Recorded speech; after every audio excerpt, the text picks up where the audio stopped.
Ayer se conoció el número de inflación, ya lo detallamos recién con Can Devoto, que es un número que realmente para todo el sufrimiento y para toda la motosierra y para todo el ajuste y para toda la deuda que tomó Milei, tenemos los mismos números que el año pasado.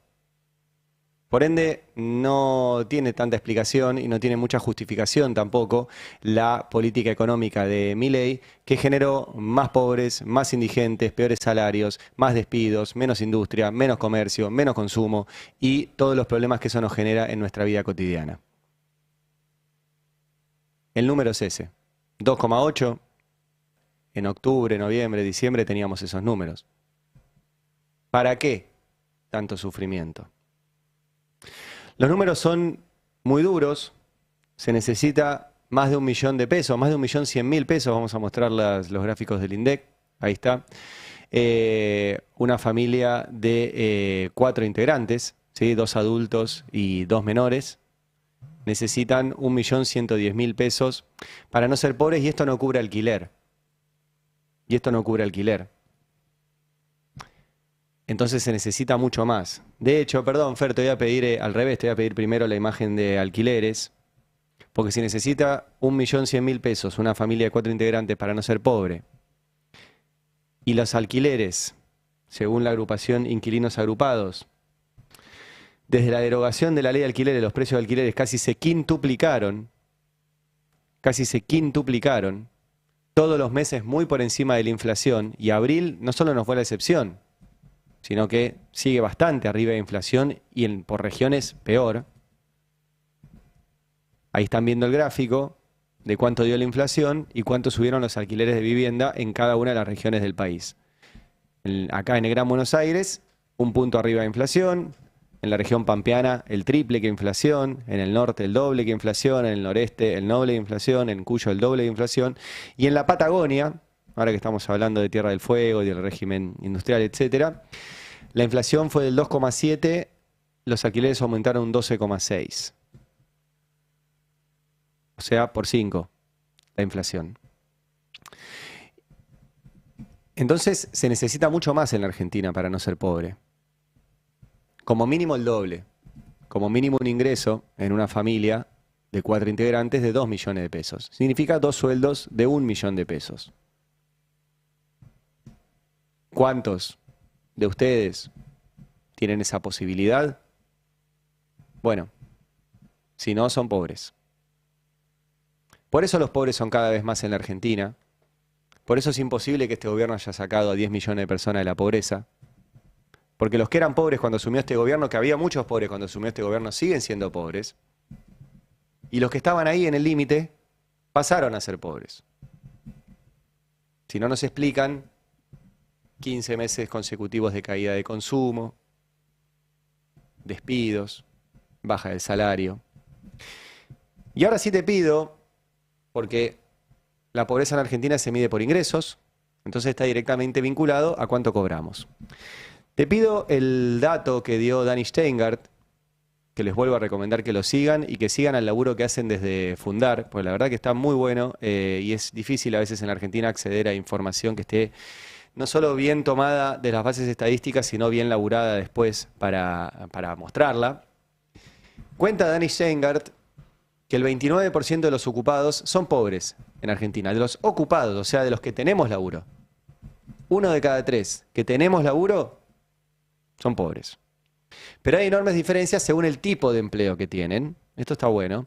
En los vendedores ambulantes y perceptores de planes sociales, la pobreza supera el 70%. En los obreros de la construcción, la pobreza ronda el 60%.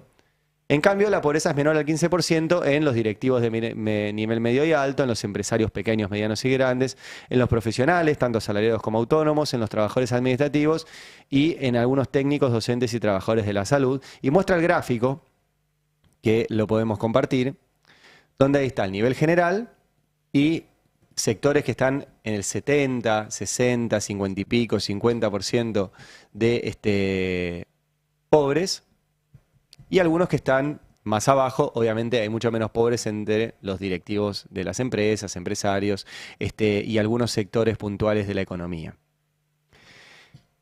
Y esta semana salió también, y hay que vincularlo al número de inflación, y lo vamos a repetir, ¿Cómo están los salarios? Pero sobre todo, ¿cómo están los salarios reales? Que es el número que hay que mirar. Este gráfico, repito también de argendata.fundar, muestra la variación acumulada del salario real por tipo de empleo. ¿Sí? El salario real, recuerden, perdón si soy repetitivo, pero es para qué te alcanza el salario. No importa el número de cuánto ganes, sino para cuánto te alcanza. ¿Para cuánto te alcanza ese salario real? Si cobras 100 mangos y la leche vale 25, te alcanza para 4 leches. Si cobras 150 mangos, pero la leche aumenta a 50, te alcanza para 3 leches. Cobras más, pero te alcanza para menos. Entonces no cobras más. Realmente cobras menos. No importa el número nominal, importa el número real. Este gráfico lo que ven son distintas líneas de trabajo privado registrado, el promedio, trabajo privado no registrado y empleo público. El privado no registrado, les recuerdo, siempre tiene un rezago de 5 meses, ¿sí? Pero eso está acá bien trabajado metodológicamente. En resumen, este gráfico lo que muestra es diciembre de 2017 hasta hoy. Diciembre de 2017 es el gobierno de Macri. ¿Qué pasa durante el gobierno de Macri? Todos los salarios reales caen. Todos. Y caen fuerte. Caen fuerte. Promedio de 10%.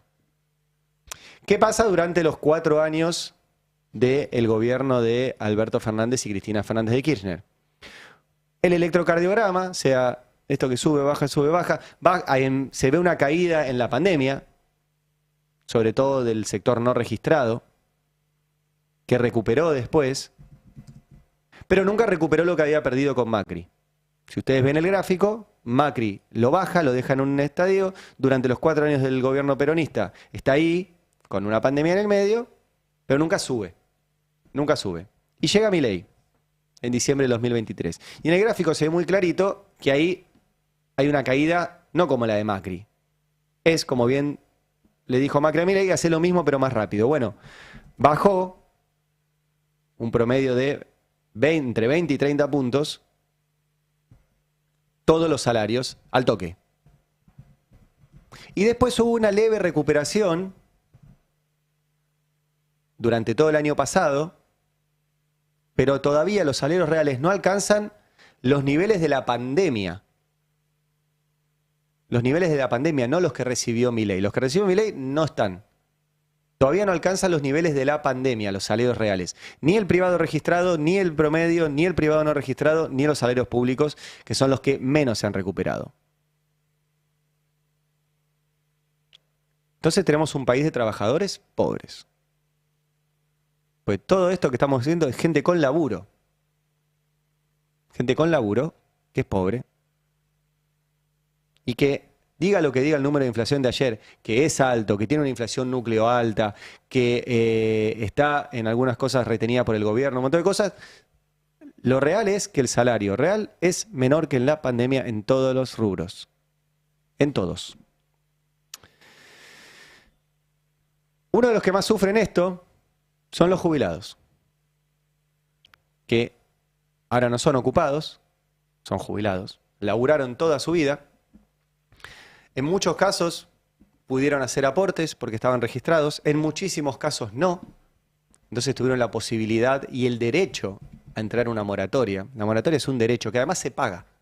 Eso de regalan jubilaciones, no, las moratorias se pagan. Es una moratoria. Se paga distinto, pero se paga. Bueno, los jubilados están cobrando una miseria. Una miseria. Si hay 2 jubilados con la mínima, no cubren la canasta de indigencia. No llegan a morfar. Si tienen que pagar el alquiler, no llegan al fin de semana. Y sumado a todo esto, este gobierno también, que dice, y todos los días el ministro Sturzenegger dice que elimina burocracia, se elimina trámites, a los jubilados le sumaron trámites. O sea, ahora no hay trámites para traer una máquina chatarra, no hay trámites para hacer algunas importaciones, no hay trámites para comprar dólares, no hay trámites para todo lo que les gusta a ellos. Para comprar para tener un medicamento gratis del PAMI, tenés que llenar 7 formularios, lleno de trámites. Y demostrar que sos pobre, tan pobre como para que el PAMI te dé un medicamento, y si no, morite. Y los jubilados todos los miércoles vuelven a ir al Congreso a reclamar esto. Y todos los miércoles lo reprimen. Vamos a empezar a mostrar, déjame abierto y vamos mostrando las imágenes de ayer, porque una vez más, en esta noción de que se aplica el protocolo antipiquete, que se aplica cuando quieren, porque ayer había un acto de Adorni donde había calles cortadas y no se aplicó el protocolo antipiquete. Cuando una joven artista hace un recital en la calle en Palermo, que está re lindo, pero ahí no se aplica el protocolo antipiquete. Entonces el problema no son que se cortan las calles, el problema es cuando se protesta. Es un protocolo antiprotesta. Miren las imágenes.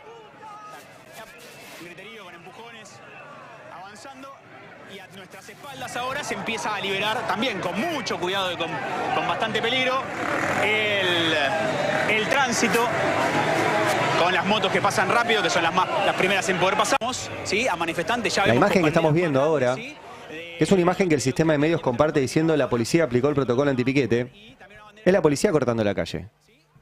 Hay más policías que manifestantes en esta imagen y es la policía la que la corta. Y empuja y reprime a jubilados que una vez más están solos. Cada tanto a la dirigencia política, a la dirigencia sindical, se le ocurre, bueno, vamos a ir a acompañarlos, que no estén solos. Bueno, ayer otra vez estuvieron solos y otra vez los cagaron a palos. No tan solos, por un lado había trabajadores de prensa otra vez reprimidos. Por ejemplo, vamos a ver acá a la imagen de Lucas Pedula, ¿sí? De la revista Cítrica. Uno de los trabajadores atacados ayer, miren la imagen. Tiene una herida en la cara. Tiene el cartel de prensa y aún así lo golpearon. También entiendo que golpearon al equipo de cronistas de C5N. Ayer en la movilización, una vez más. También sufrió la represión nuestra compañera del Destape, Lula González, que estaba ahí cubriéndolo. Y disculpen si me salteó alguno de los trabajadores de prensa que estaba ahí, pero de vuelta tiene que ver con esta decisión del gobierno no solo de reprimir al que piensa distinto y a los jubilados, sino que nadie lo cuente. Que nadie lo cuente. Mientras tanto, Pablo Grillo sigue recuperándose porque había ido a cubrir una manifestación como esta y le pegaron con una granada en la cabeza. Y ayer, digo, fue injusto recién, no es que estaban solos, sino que estaban una vez más los curas, tanto en Opción por los Pobres como los curas obreros. Y una vez más los detuvieron. Miren la imagen de la detención del padre Paco Olveira, que estuvo ayer una vez más, ahí está en el piso. Quiero ver si es el padre Paco. Me parece que sí, ¿no? Paco Olveira, ¿no? Paco Olveira, sí. Porque iba a venir un grupo de religiosos, de sacerdotes, de curas, también a acompañar a los jubilados, como pasó la semana pasada. La semana pasada lo golpearon al sacerdote. Ahí cae. Sí, estuvo detenido. Ya fue herido. Acá de nuevo, hay otro Bastante detenido. violento, hay que decir, ¿eh? Hay otro también. detenido. También es sacerdote, por lo que vemos. Sí, ese es Chueco. Por supuesto. Le dicen el padre Chueco, que es un cura obrero. Quiero ver si es el padre Paco. Después lo liberaron porque se dan cuenta de que si detienen curas pueden tener un quilombete. Entonces ahí muestran que las detenciones son arbitrarias. Porque si un cura comete un delito, no tiene ninguna protección. Si comete un delito, se lo debería juzgar igual que cualquier persona. Pero lo largan. Entonces te muestran que las detenciones son absolutamente arbitrarias. Son pocos los que van. Ayer estaba, por ejemplo, Daniel El Tano Catalano y Carlos Girotti, dos dirigentes de ATE. Pero la verdad que son pocos. Son pocos y la política una vez más en otra. Discutiendo, haciendo campaña, qué sé yo, en alguna otra cosa. Así lo contaba el padre Paco Olveira, ¿sí? Para el móvil del Destape, cómo los detuvieron y los reprimieron. Mirá. Pasó lo de siempre. Primero que parece que tienen miedo a los curas, al campito de la fe que le decimos nosotros, que no solo somos curas, monjas, pastores evangélicos, musulmanes, y acá le tienen miedo. Que vayaron todo el Congreso, todo alrededor. Nosotros íbamos a cumplir el protocolo, íbamos a estar en la vereda del anexo del Congreso, pero ellos nos tiraron al medio de la calle. Y bueno, estamos rezando el Padre Nuestro y nos reprimieron. Reprimieron a los jubilados y jubiladas, nada más que eso, como siempre, como cada miércoles. Sí, pero veíamos, Paco, una hazaña especial con ustedes que estaban participando ahí de una misa ecuménica, ¿no? Sí, a ver, a mí me rompieron nuestro símbolo sagrado, el cura que se la estola, y eso sí lo vi lo hicieron con muchísima hazaña. Después uno me pegó un palazo, pensaba que no lo vi, pero vi perfectamente quién fue. Y también le vi la cara de placer dándome el palazo. Es muy interesante la pregunta que le hace Matías Colombati de por qué la hazaña. ¿Por qué la hazaña con el padre Paco?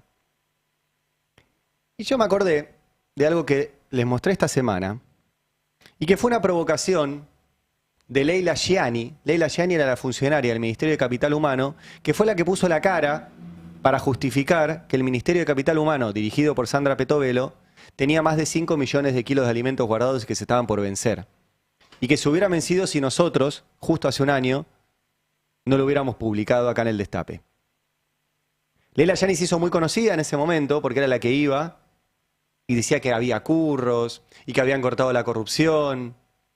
Y después no encontraron ningún curro, no encontraron ningún corrupto, eliminaron un derecho, que es el derecho a comer, y además tenían la comida que se les estaba por vencer y se la regalaron a la Fundación Conin, dirigida por Abel Albino, un antiderechos, que promueve el no uso de preservativos, dice que los preservativos no previenen las enfermedades sexuales y si no repetís eso, no te da los alimentos y las frazadas y las cosas que recibe del Estado. Esa mujer, Leila Gianni, esta semana, por eso digo de por qué la hazaña contra el padre Paco, fue a Merlo a provocar frente a una situación donde el padre Paco y vecinos de Merlo le habían construido una casillita a una chica que vive ahí y que no tenía dónde vivir. Y le hicieron una casa de prefabricada, de material así, muy precaria. Y hubo una gente de la zona que fue y se le prendió fuego. Apareció un dirigente de la Libertad Avanza de Merlo que dialogó de forma respetuosa con el padre Paco. Todo esto lo aclaro porque están las imágenes y lo contó así el padre Paco. Pero apareció con Leila Gianni. ¿Y por qué le decía lo interesante de el señalamiento de la hazaña que tienen contra el padre Paco? Por esto que les voy a mostrar ahora, que es que Leila Gianni le dice al padre Paco que tendría que ir Patricia Bullrich, la misma que reprimió ayer, tendría que ir a Merlo a sacárselos de encima a todos ellos. Miren la imagen. Es clara, sos una maleducada. Estoy hablando, estoy escuchándolo. Perdón, padre. Sos una maleducada absoluta. Una Vos pregunta, sos una padre. hipócrita, sepulcro blanqueada. Pero yo estoy hablando con él y no me dejas que lo escuche. ¿Puedo hacer una Que lo pregunta, escuche. padre? Vos andate con Patricia Bullrich a reprimir. Perdón. Perdón. Yo lo que digo es que la preocupación ¿Cómo dijiste? ¿Escucharon? Sí, sí. Que Patricia Bullrich tendría que venir acá a limpiar a unos cuantos. Eso es lo que acaba de decir. Lo acaba de decir Leila Gianni. Leila Gianni, en la que era peronista. No, perfecto, perfecto. Limpiar unos cuantos. Esto va a salir en todas las redes, va a salir en todo el país. Lamentablemente no salió en todas las redes y en todo el país, por lo menos salió acá. Pero tenemos a alguien que no es funcionaria, que puso la cara para justificar que tenían millones de kilos de comida que se estaban por pudrir, que va a patotear a un barrio donde vive el padre Paco, le dice que tiene que ir Patricia Bullrich a limpiar unos cuantos, y al día siguiente, cuando el padre Paco va a acompañar a los jubilados, justo lo agarran y lo reprimen con saña.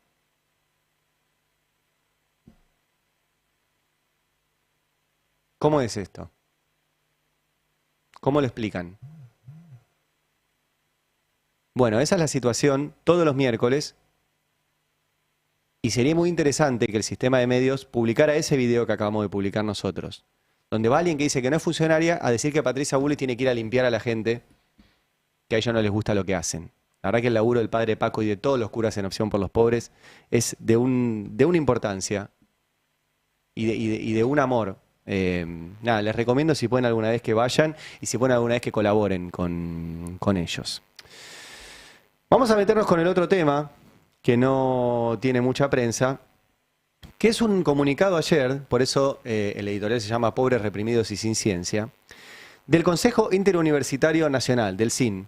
El CIN reúne a los rectores de todas las universidades del país. ¿Se acuerdan que hicimos movilizaciones enormes en defensa del presupuesto universitario? Bueno, el presupuesto universitario sigue sin reflotar. Y vamos a leer algunos fragmentos de este comunicado. Dice: el Comité Ejecutivo del CIN, del Consejo Interuniversitario Nacional, alerta con gran preocupación sobre la grave situación del sistema científico del país. Ahí dice: manifiesta nuestra profunda preocupación por la parálisis casi total, escuchen esto, la parálisis casi total de todos los programas de la Secretaría de Innovación, Ciencia y Tecnología y la ausencia de una política para la ciencia, la innovación y el desarrollo. Parálisis casi total. Abajo dice: el desfinanciamiento de la ciencia amenaza gravemente estas funciones, atentando contra el progreso de la nación. Más del 70% de la producción científica se origina en el sistema universitario nacional y la totalidad de la formación doctoral de nuestros profesionales está a cargo de nuestras instituciones, que además contribuyen a financiar la mayoría de sus trabajos de investigación. ¿Qué más dice este comunicado?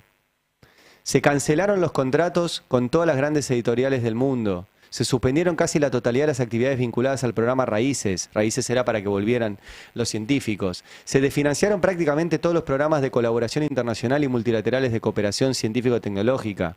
Se eliminaron de hecho los sistemas nacionales de grandes equipamientos científicos. La Agencia Nacional de Promoción de la Investigación, Desarrollo Tecnológico y la Innovación sigue incumpliendo con los contratos vinculados a los proyectos. Hay parálisis en el Consejo Interinstitucional de Ciencia y Tecnología. Se interrumpieron los programas Construir Ciencia y Equipar Ciencia. Es imposible gestionar el certificado y así sigue y dice: la crisis del sistema científico es grave y profunda. La falta de recursos para la investigación no solo limita la capacidad de las universidades para generar avances científicos, sino que también debilita la formación profesional, laboratorios desactualizados, menos becas para jóvenes investigadores, la fuga de talentos, que son unas consecuencias inmediatas de este recorte. A largo plazo, esto repercute en la capacidad del país para competir internacionalmente, desarrollar tecnología propia y responder a desafíos globales con soluciones innovadoras. Tampoco nadie le está dando bola a esto, o la bola que yo creo que le corresponde. ¿Y saben quién no le da bola además? El sector empresario, El sector empresario, que es el que después usufructúa los desarrollos tecnológicos, los universitarios formados por la universidad pública. La mayoría de los trabajadores que contrata Marcos Galperín en Mercado Libre salieron de la universidad pública. Que dice que no hay que tener Estado, que el Estado no se meta. Digo, o no usen al Estado para nada, entonces no tomen trabajadores cuya formación la pagamos con la nuestra. O empiecen a decir algo desde el sector empresario, pues están vaciando nuestro sistema científico. Un gran sistema científico que ha dado premios Nobel, que ha dado desarrollos espectaculares, que todos los días labura y aporta no solo en las ciencias duras, en las ciencias sociales, en todas. En la medicina, en la economía, en tecnología. Hace poco a un investigador formado en el sistema público, de un paper que escribió vinculado a todo el sistema de inteligencia artificial, etcétera, le dijeron que era uno de los papers más importantes en el mundo de los últimos 10 años. De acá, Nicolás Di Ippolito se llama, formado por la universidad pública.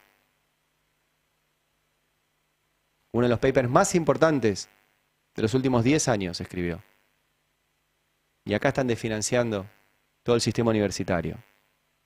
Bueno, eso también sucedió ayer. Pero Milei dice que no, y ayer en el cierre de campaña de Manuel Adorni, del que participó, habló de la reforma que está haciendo en el país. Mirá.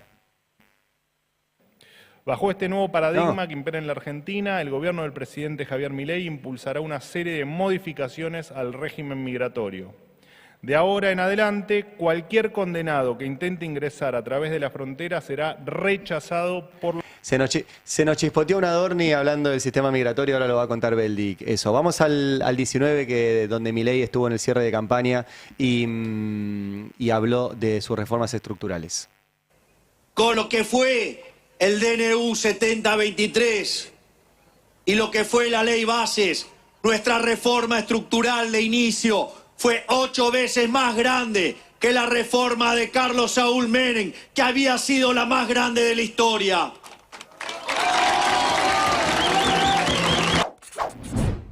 Bueno, no terminó bien la de Menem, que había sido la más grande de la historia.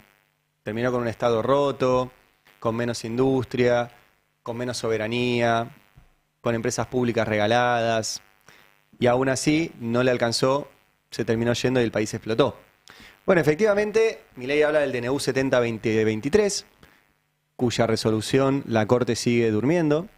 Habla de la ley bases, acompañada por buena parte de la política argentina, y dice que su reforma estructural es más grande que la de Menem.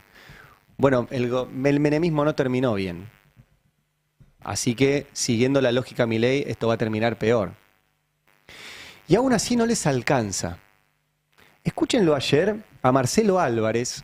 Marcelo Álvarez es el CEO de la Barrick Gold, una de las mineras más grandes del mundo, que tiene inversiones acá en la región.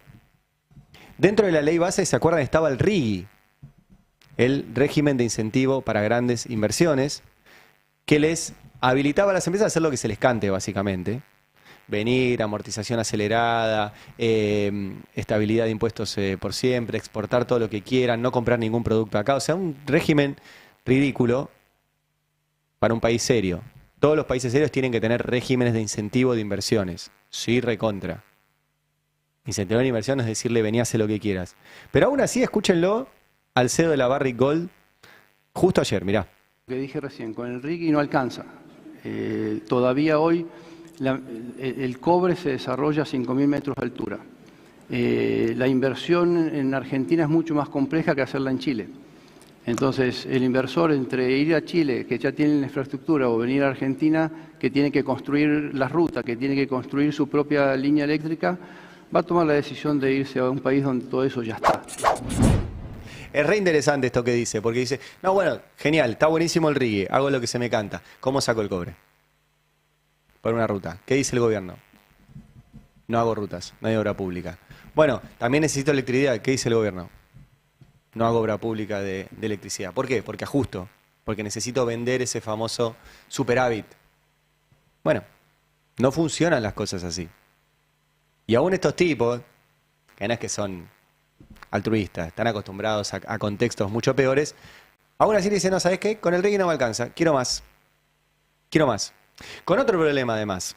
Este señor de la Barrick Gold dice, bueno, yo voy a ir a hundir, literalmente, porque tienen que hundirse en la tierra, mucho dinero para sacar en este caso cobre. Estaba mencionando que es uno de los datos importantes de las últimas semanas. En la Argentina se descubrió el principal yacimiento de cobre de los últimos 30 años y estábamos exportando 0 cobre. Por ende, es una gran noticia para el país. Veremos en qué condiciones. Ahora el tipo dice, bueno, genial, yo lo exporto y después quiero dólares. Esos dólares que exporto me los quiero llevar a mi casa matriz, que queda en Canadá. Bueno, el tipo ve que no va a haber dólares. Y vamos a decir, pero hoy hay dólares. Claro, hoy hay dólares porque le pidieron deuda al FMI para llegar a octubre. Después de octubre no va a haber más. Y no va a sacar el cobre antes de octubre. Eso lleva tiempo. Entonces dice, mira, con el RIGI no me alcanza. Vos me decís, vení, hacé lo que se te cante y te voy a dar los dólares que vos quieras, pero cuando vayan a buscar los dólares se los van a haber fugado todos. Eso es lo que le está diciendo este señor de la Barrick Gold. Ayer habló también Federico Sturzenegger, el ministro de Regulación a favor de las grandes empresas. Estuvo en la casa Stream y habló una vez más de los impuestos. Mirá. Que el impuesto al cheque, si estuviese con el campo me pedirían que saquen las retenciones, si estuviese con comercio me pedirían que saquen las cargas laborales. Lo cierto es que no tengo ningún preferido, dijiste, pero yo me preguntaría por qué Argentina quedó estancado en 45 millones de toneladas de soja cuando Brasil triplicó su producción a 150 millones. Perfecto. Y vos dijiste, no es por las retenciones.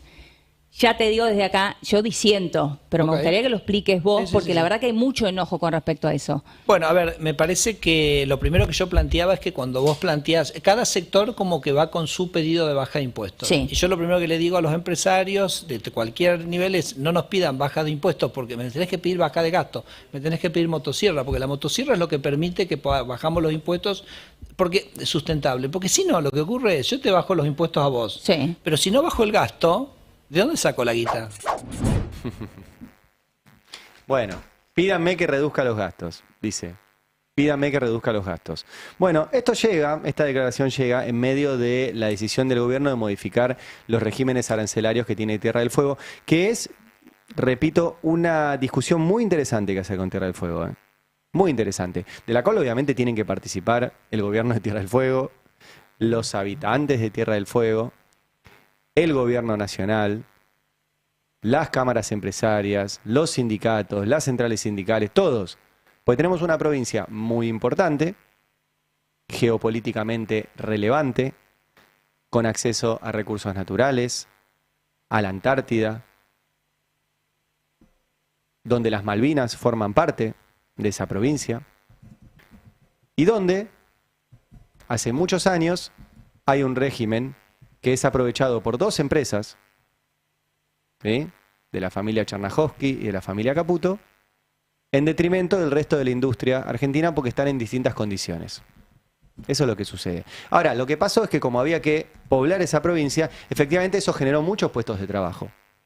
Entonces ahora estamos en una trampa de decir, che, ¿qué pasa con ese régimen? Si se elimina ese régimen, todos esos puestos de trabajo corren riesgo. ¿Y qué decimos? No, tratemos de que no se pongan en riesgo todos esos puestos de trabajo, pues son miles de familias de Tierra del Fuego. Entonces, vos porteño me vas a venir a decir a mí cómo nos manejamos en Tierra del Fuego.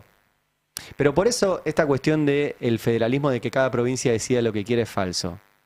Hay que tener un país federal pero integrado y pensado para que en Tierra del Fuego puedan seguir viviendo todos los que eligen vivir en Tierra del Fuego y más, ver qué puede tener Tierra del Fuego en términos de ventajas competitivas, que las tiene en un montón de áreas de la economía, y las áreas en las que no la tiene, que el Estado no pierda 1.000 millones de dólares por un régimen para favorecer a dos empresas. Es una discusión muy interesante y que se está dando ahora. El gobierno no la da por esto, sino que la da para ver si saca un par de votos más el domingo. Identifica enojos de votantes y toma decisiones de Estado en función de eso. ¿Cuál es el enojo de votante? El celular me sale muy caro. La notebook me sale muy cara. La PlayStation me sale muy cara. Bueno, ¿sabés qué? Te va a salir más barato. Votame el domingo. Ahora, así no se maneja un país. Ayer habló Gustavo Sambucetti, que es el director de la Cámara Argentina de Comercio Electrónico, celebrando esto que hizo el gobierno. Mirá. Decíamos con Fer Carolei, cae justo en el medio del hot sale. ¿Cómo cae esta decisión? Bueno, en términos de timing fue como inapropiado, si se quiere, porque estamos en medio de esta gran venta online que es el hot sale, que empezó el lunes. Pero bienvenido cualquier reducción de impuestos, cualquier cosa que haga que los productos sean más accesibles para los usuarios. ¿En cuánto estiman esa accesibilidad? ¿En cuánto va a bajar el precio? Y la verdad es que, digamos, en el caso que se transfiera al 100%, estamos hablando de estos 16 puntos. Yo leí algunas notas que hablaban de un 30. Sí, eso dijo ayer el vocero. Sí, yo leí algunas notas que estaban hablando de un 30. Habría que ver cómo impacta. Habría que ver que se termine de implementar, ¿no? Digamos, hay un primer tramo que ocurre a partir del lunes o del viernes y otro recién en enero 2016. Yo quiero aclarar también que esto no solo impacta para la importación directa de productos, sino para todos los productos que se venden localmente. Nosotros somos la Cámara que representa al comercio electrónico en su totalidad, que tiene la totalidad de los rubros, y estos son productos que se importan para vender, con lo cual bienvenido sea la baja de costos. Estos son productos que se importan para vender, así que bienvenida sea la baja. Si se importan para vender no va a generar mucho laburo acá. Interesante es hacerlos acá. Por eso hay que discutir el régimen de Tierra del Fuego. Si hay un montón de laburantes que ya saben hacer algo, ver si lo pueden seguir haciendo, ver dónde, ver si conviene en Tierra del Fuego, ver si conviene que tengan esa exención impositiva. Un montón de cosas. No resolverlo simplemente mirando a ver si alguien rasquetea un voto para el domingo. Y en esa discusión vamos directo, Fer, a Alejandro Schwartz. Alejandro Schwartz es el director de Visuar. Visuar es una empresa industrial que produce electrodomésticos, pero no en Tierra del Fuego, sino acá en Cañuelas. Estuve hace poco en la fábrica, es realmente impresionante. ¿Sí? Labura más de 700 personas, son 3 fábricas pegadas. En una hacen lavarropas, en otra hacen heladeras y en otra hacen todo lo que son electrodomésticos más pequeños, tipo microondas, hornos eléctricos, planchas, mini pimers y todo eso. Es Posta, si tienen la posibilidad de ir a una fábrica, vayan. Hay un lema que está bueno que están haciendo siempre este stream de la fábrica, que también son industriales y que dicen, no se puede defender lo que no se conoce. Bueno, es muy difícil defender la industria si no fuiste nunca a una fábrica y ves eso, cómo funciona, qué pasa ahí. La verdad que vale la pena. Y en este caso hacen los productos de Samsung en Argentina. O sea, los lavarropas Samsung, las heladeras Samsung y todos los productos. Tienen varias marcas también ahí, pero es básicamente Samsung. Y ayer habló con Mariano Martín, ¿sí? A la tarde, y dejó varias declaraciones que me parece importante para por lo menos intentar dar la discusión. Marcamos que esto del gobierno no es para dar la discusión, es para sacar un par de votos el domingo, pero bienvenida a la discusión y bienvenidos empresarios que quieran dar esa discusión, como el caso de Alejandro Schwartz, y dijo esto. Lo que hoy se está viendo es un mercado que de alguna manera migra a volúmenes de producción local del 90%, con 10% de importación, de ahora siempre lo que tiene que ver con línea blanca, heladeras, lavarropas, hornos de microondas, aspiradoras, pequeños electrodomésticos. Pasamos de un mercado donde era un 90% de producción nacional y un 10% aproximadamente de productos importados, a un mercado donde cada vez es más lo importado y cada vez es un poco menos la incidencia del producto nacional. Bueno, esto es una consecuencia directa de la baja de aranceles. Alejandro, perdón, a un año y medio más o menos de gestión, ese número de 90-10, ¿en cuánto lo podríamos situar en la foto de hoy aproximadamente, en promedio? Mira, no está igual en todas las categorías, porque algunos arrancaron antes, otros arrancaron un poquito después, pero hoy sí que, digamos, estamos en un 30 y algo a 70, 60 y algo, digamos. Y después le preguntaron sobre las políticas industriales del gobierno. Si hay política industrial en este gobierno. ¿Qué dijo? Estamos intentando sostener la producción nacional de la mejor manera que podemos. La realidad es que en los productos que nosotros fabricamos, especialmente lo que tiene que ver con Samsung, son productos que competimos eventualmente con marcas que los fabrican, o en Brasil o en México, por ejemplo. Entonces nosotros contra esos productos estamos relativamente bien parados en Argentina.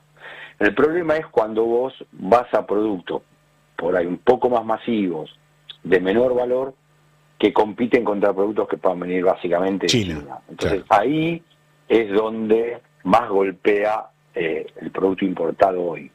Contra algunas cuestiones de subsidios que puedan tener potencias importantes como China frente a algunos productos, pues nosotros no tenemos nada acá. Entonces, competir contra eso es muy difícil si vos te querés poner en igualdad de condición, porque vos en realidad tenés un país que está subsidiando de alguna manera las exportaciones de sus productores, y dando mano de obra y exportando su mano de obra y exportando valor agregado local. Bueno, acá estamos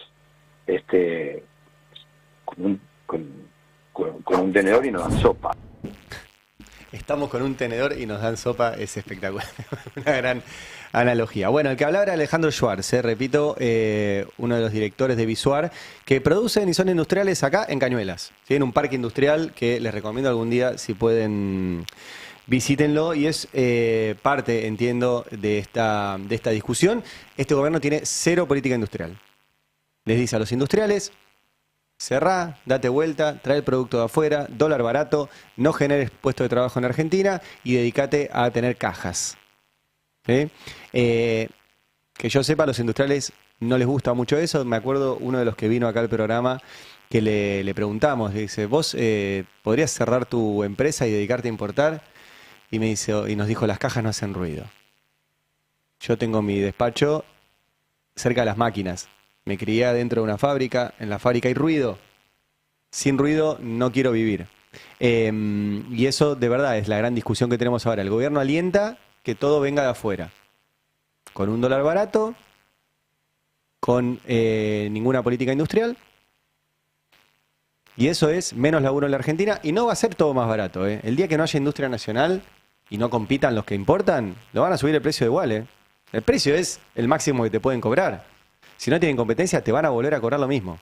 Entonces, mejor tengamos competencia local, con industria local y hecho en Argentina.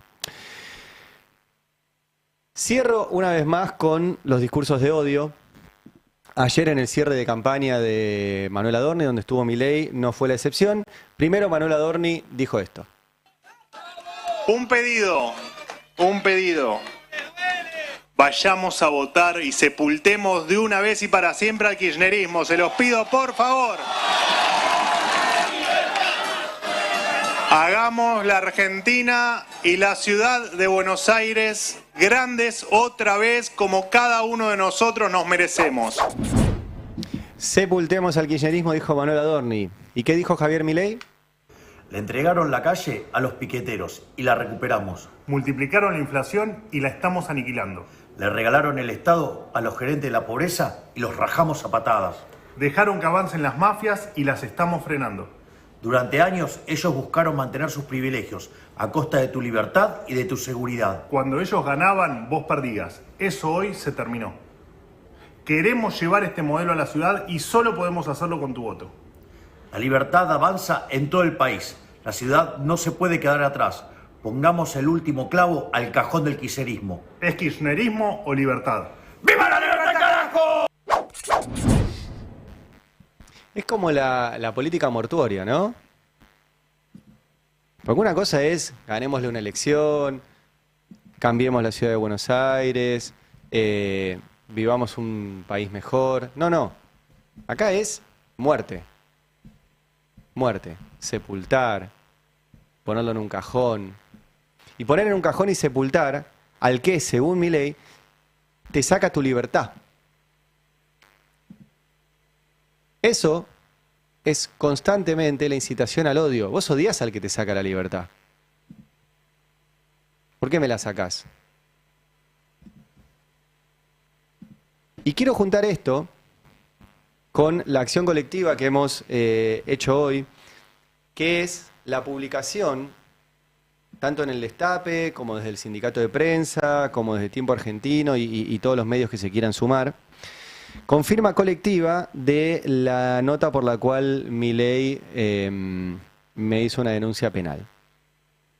Acá estoy mostrando la nota que está ahora en el Destape, que es la misma que publiqué solo con mi firma hace 10 días y por la cual Milei me denunció, pero ahora no está con mi firma. Ahora firmaron más de 600 periodistas y artistas. La misma nota, la misma exacta, la copiamos y la pegamos, la misma. En defensa de la libertad de expresión, que es la libertad de hablar de todas las libertades a las cuales el presidente Milei le pasa la motosierra. Por eso es importante la libertad de expresión, porque no es individual. Frenamos un cachito ahí así tenemos la firma, Fer, por fin. La libertad de expresión no es individual. La libertad de expresión es algo colectivo. No importa si la denuncia dice mi nombre. Lo que importa es que si ataca la libertad de expresión, no quiere que se hable de cómo ataca todas las demás libertades, que son las que les conté recién.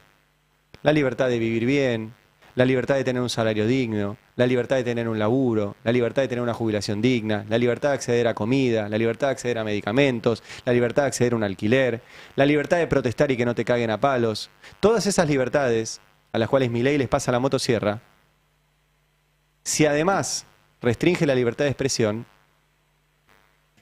lo que quiere hacer es que no hablemos de todo eso. Por eso la cuestión es colectiva y no individual. Y por eso era importante republicar la nota, la misma nota, con todas estas firmas.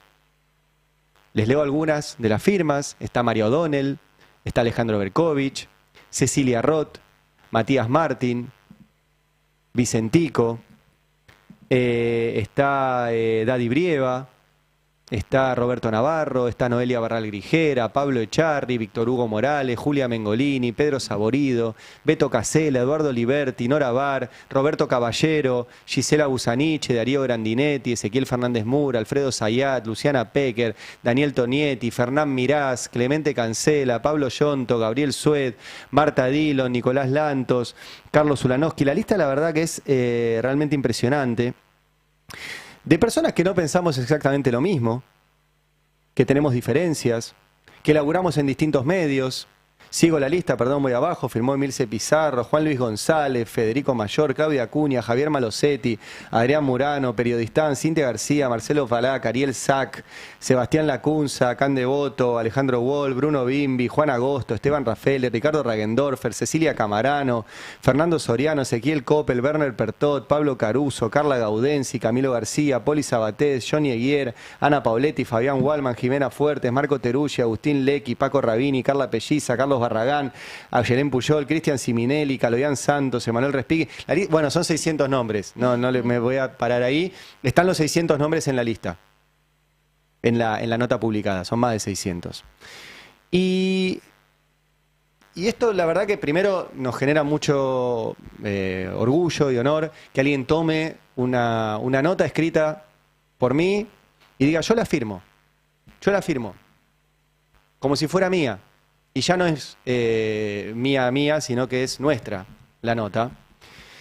Y una nota que termina diciendo que ya es tarde para advertir sobre la incitación al odio y a la violencia, y que la pregunta es cómo se le pondrá freno. Así termina la nota. Para advertirlo ya es tarde, la pregunta es cómo se le pondrá freno. Vamos a ver cómo reacciona el presidente frente a esto, porque si de verdad la denuncia penal que me hizo era por el contenido de la nota, bueno, ahora la nota la firman más de 600 personas, la misma nota con el mismo contenido, sin cambiarle una coma. ¿Va a denunciar a los 600? O en realidad el problema no era el contenido de la nota, no era algo que es obvio, que es que su discurso es análogo al discurso nazi, y en realidad lo que él quiere es limitar la libertad de expresión para limitar todas las otras libertades sin que nadie diga nada. Y si es eso, lo que le estamos demostrando es que no va a poder. De que somos un montón, en este caso, limitado a periodistas y artistas, pues seguramente muchos más quisieran firmar esta nota de distintos rubros, de lo que sea, laburantes, empresarios, sindicalistas, dirigentes políticos, dirigentes sociales, o cualquiera, el que quiera. La verdad que el que quiera puede agarrar la nota y firmarla y publicarla donde quiera. Es de reproducción libre. Porque no se trata de lo que dice la nota. O sea, en realidad se trata de lo que dice la nota, pero lo que estaba atacando Milei era otra cosa. Y lo que le demostramos es que somos un montón, que pensamos distinto, que tenemos diferencias, pero frente a algo grave, como es intentar reprimir la libertad de expresión en la Argentina, nos juntamos y le ponemos un freno al presidente. Y le ponemos un freno. Vamos a esperar a ver qué hace el presidente hoy con esto. Pero es importante además, porque toda esta lista es gente que produce información. Y si toda esta gente que está firmando esta nota hoy no puede producir información, millones de argentinos se quedan sin el otro derecho, que es tan importante como la libertad de expresión, que es el derecho a la información. Todos tenemos derecho a información, y a información plural, y a información verídica, y a información chequeada, y a información producida profesionalmente por periodistas. ¿Qué es lo que hacemos? Tenemos derecho a eso. Si se silencia a los periodistas, no solo se ataca su libertad de expresión, que repito es colectiva, sino que se ataca el derecho a la información, que también es colectivo. Y la batalla de Milei, por eso la nota se llama así, así está publicada de vuelta, es Milei entre el odio a la información y el discurso nazi. Porque el problema de Milei es con la información. Es porque pretende que su opinión sea un hecho, que nadie lo contraponga contra información, y ese hecho sea difundido a través de las redes sociales, que son de sus amigos, para que nadie sepa nada. Y si nadie sepa nada, nadie sabe nada, no tiene información para tomar decisiones. Cada decisión que tomamos en la vida está vinculada a la información que tenemos para tomar esa decisión. Esa información la producimos los periodistas. Entonces no es que nosotros odiamos las redes sociales. Milei odia la información. Y está en juego eso, el derecho a la información y la libertad de expresión. Si pueden, agarren la nota que está publicada hoy, con las 600 firmas, y compártanla. que esto se sepa, que no reine el miedo, que no reine la autocensura, que no reine la parálisis. Somos un montón que creemos en la libertad en serio. Creemos en esa palabra hermosa que es la libertad. Creemos en la democracia. Creemos en el amor, creemos en la solidaridad, creemos en el compañerismo, creemos en que nadie se salva solo y creemos que la felicidad no existe en soledad. ¿Hay alguien en el gobierno que quiere imponernos otra cosa? Bueno, compartamos esto, seamos todos parte de esto y entre todos lo vamos a poder frenar. Nadie lo va a frenar solo. Nadie lo va a poder frenar solo. Entonces, cuantos más seamos y más lo compartamos, va a ser la posibilidad de vivir en una Argentina más feliz. 9 de la mañana, 7 minutos. Vamos con otro tema de ayer, Beldic, que fue el anuncio de una reforma migratoria que ya existía, o que ya habían anunciado por lo menos.